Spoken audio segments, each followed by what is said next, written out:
And this is some of the bump that we send out to potential clients. But to be honest, you don't have to worry about any of that. I mean, Declan used to leave the day-to-day running of the estate to me. That must have been a lot of pressure. Really stressful, I imagine.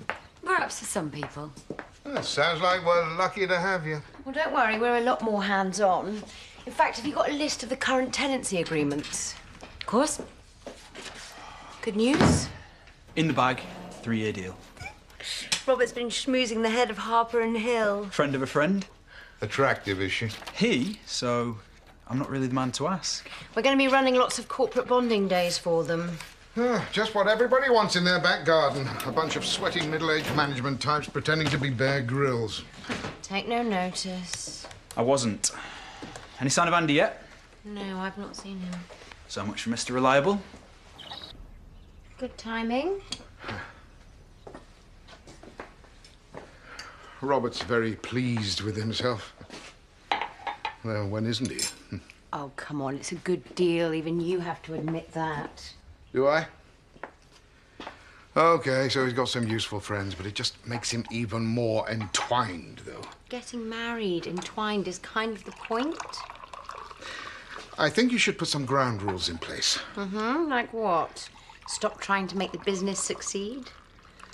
A prenup? Oh, for God's sake, we've been through that before. Look, it shouldn't be a problem if he loves you.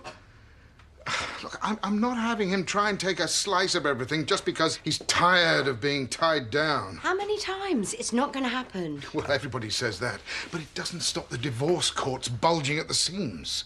Look, no one else trusts him. I didn't even go near them. Have we seen our idiot brother anywhere? Not since this morning. And he's not an idiot. Well, he seems to have forgotten he's got a job, so I reckon that qualifies him. Lawrence gave him the day off. The first I've heard of it. For his party, which you need to stay away from. Oh, very welcoming. I know I want you to try and get on with him, but seriously, today is not the day. Please tell me that's not going on Facebook. Get lost. Nothing says tragic like... If you must know, I'm thinking of applying to catering college. Oh.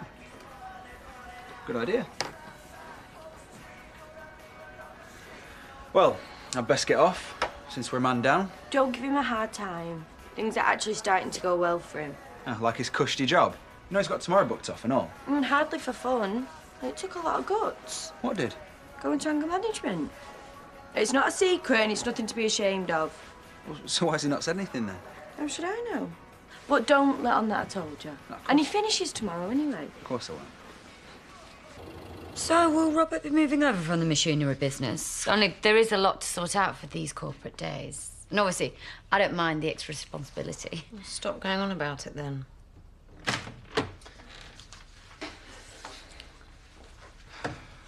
I could kill for a brew. Yeah, well, that's not mine.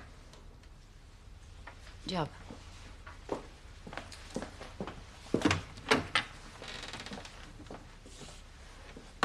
You okay? Dad's raised the whole prenup thing again.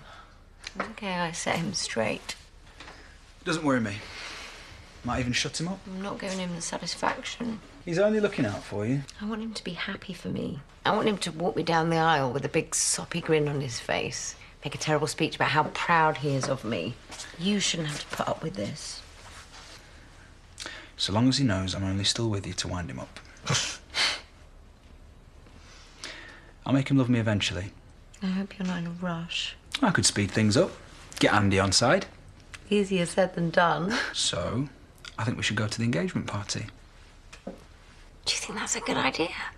Well, I've got to start somewhere. I have to make him see that I'm happy for him. That we've moved on.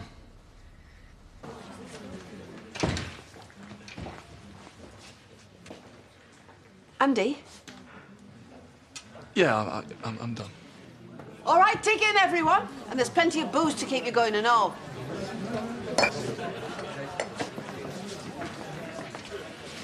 You weren't invited. I told you this was a bad idea. You want to try listening to her? I want to make things better between us. What, with a bottle of fizz and a smarmy grin? But that's about all he's got going for him. I'll put this with the rest.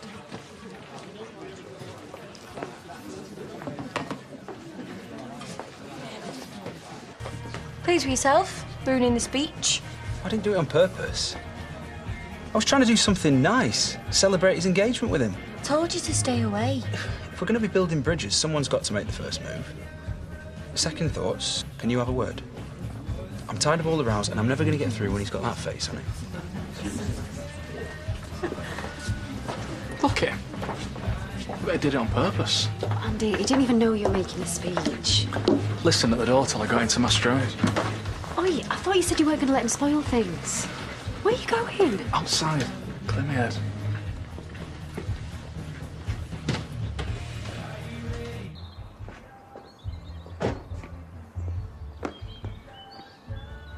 Not in the party mood, eh? I was. Until flaming Robert and Chrissy turned up. Sorry. No need. He's got a knack of spoiling things for people. I just wish Chrissy could see it. She will. At some point, problem is they'll be too late by then. Preaching to the converted, Andy.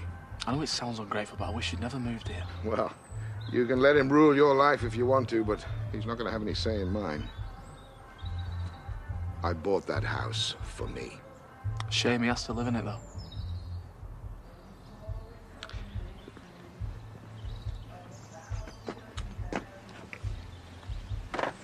Strikes me we're after the same thing.